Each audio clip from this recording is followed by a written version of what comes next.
Good morning.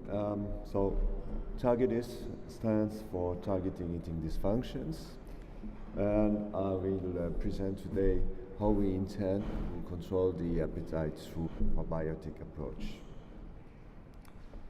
First of all, there are two main pathways that regulate the appetite. One is the hunger, the other is the satiety. These are regulated by hormones, alpha MSH in one case and ghrelin in the other case.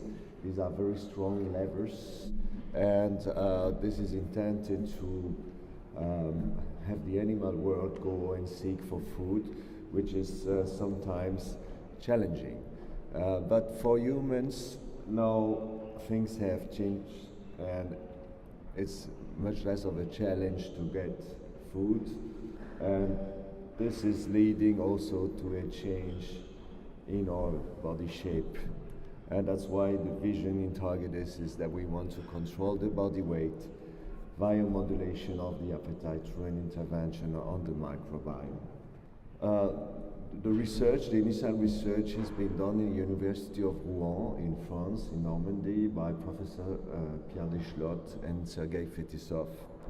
And they've been working with eating disorders patients in the beginning, anorexic, binge eaters, obese patients, and that since the mid 2000s, they have started to make interesting discoveries. Mainly two things. Is in one case, the anorexic patients have an antibodies against the alpha MSH, which is the hormone of satiety, and in the other case, the obese patients have antibodies against the ghrelin, which is the hormone of the appetite. And so they started to think about the possible underlying autoimmune mechanism of these eating disorders, until they discovered through proteomic techniques and vast sequence alignment that there were proteins in the microbiome that were very similar to this hormone for part of the sequence, and they called it the mimicry of the hormones with these microbiome proteins, and those proteins were responsible for the antibodies they had seen before. Recently, Sergei Fetisov published in a review the model of the regulation of the appetite by the microbiome, and so I'm going through this summary because it's very comprehensive.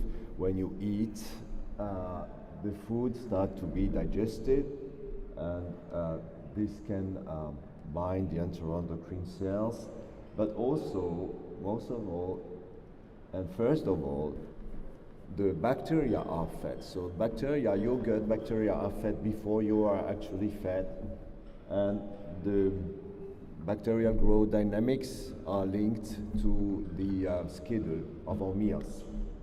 So when the bacteria are fed, they go to exponential phase and then stationary phase after a while, and then they start to go down, and next meal is another exponential phase. And so the protein expression profile of the bacteria is different depending on the phase in where they are.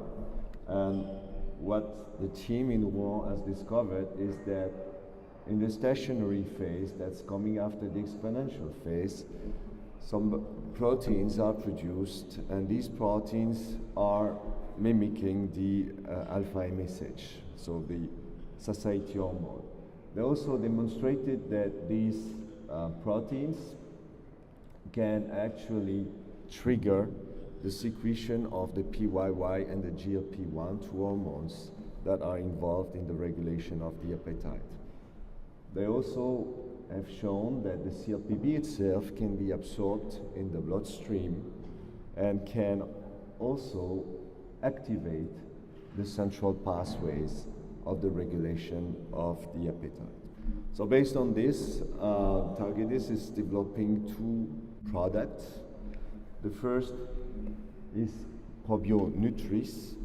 This is a probiotic with producing a ghrelin mimetic, which is intended to increase the appetite in the elderly populations, the cachexic population, as well as the anorexic population. And that one I'm not going to talk about today.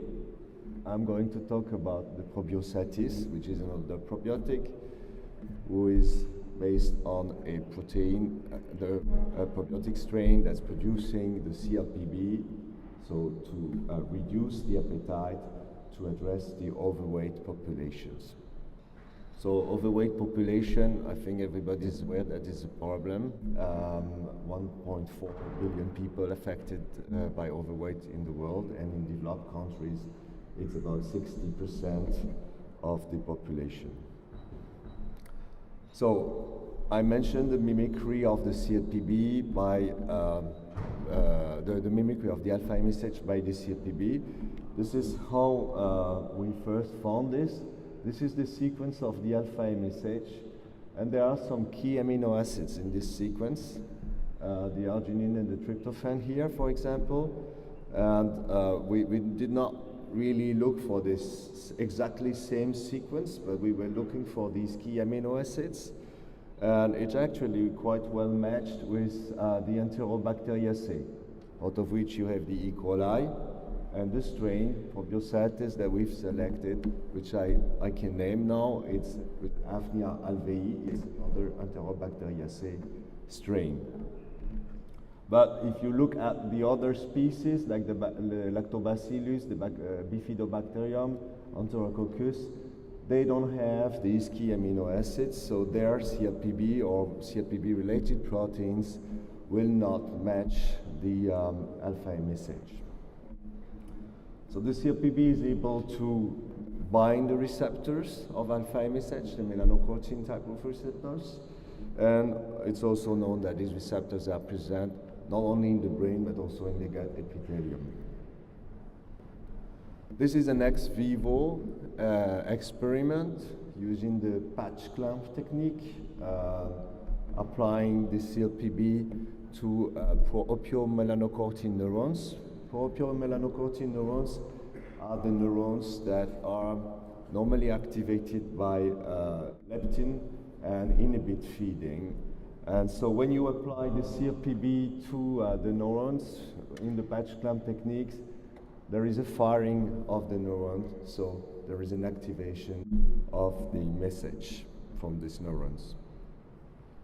This is now intracerebroventricular injection, so it's injection in the hypothalamus, where the regulation of appetite is, and this is again injection of CLPB, where we're showing, that's a dark phase, so that's the period where the animals are feeding, and so we show a dose-dependent reduction of the food intake while we increase the concentration of the CLPB. This is oral gavage, and there we've shown that in the brain level after oral gavage, there is, when the strain producing the CLPB is given to the animals, there is an activation of the production of the pro-opiomelanocortin, which is a precursor of many things, but also of alpha MSH. This is a first another result on oral gavage. This is 21 days oral gavage in OB mice. So these are genetically obese.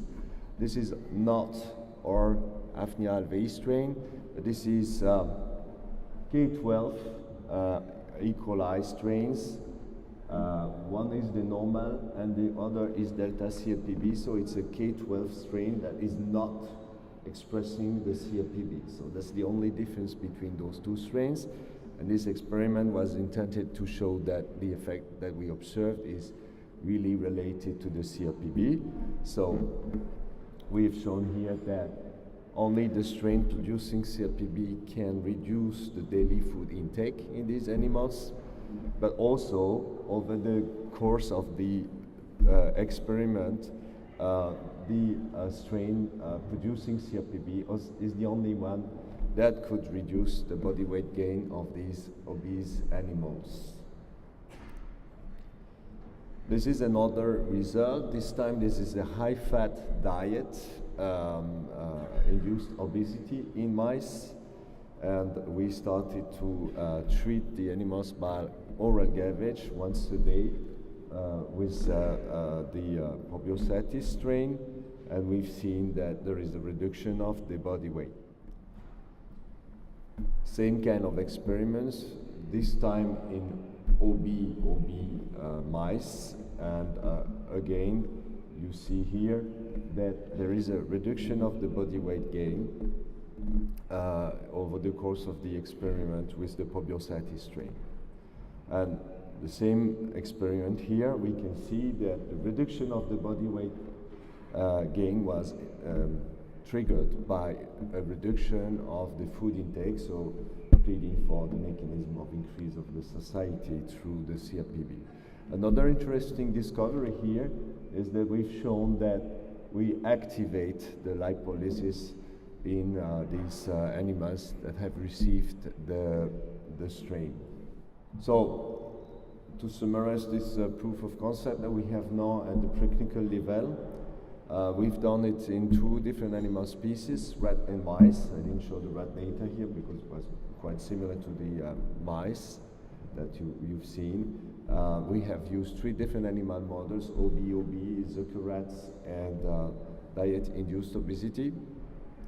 I think it's very interesting to use these different models because if you look to our mechanism of action, we are reducing appetite, and only the genetically obese animals have hyperphagia.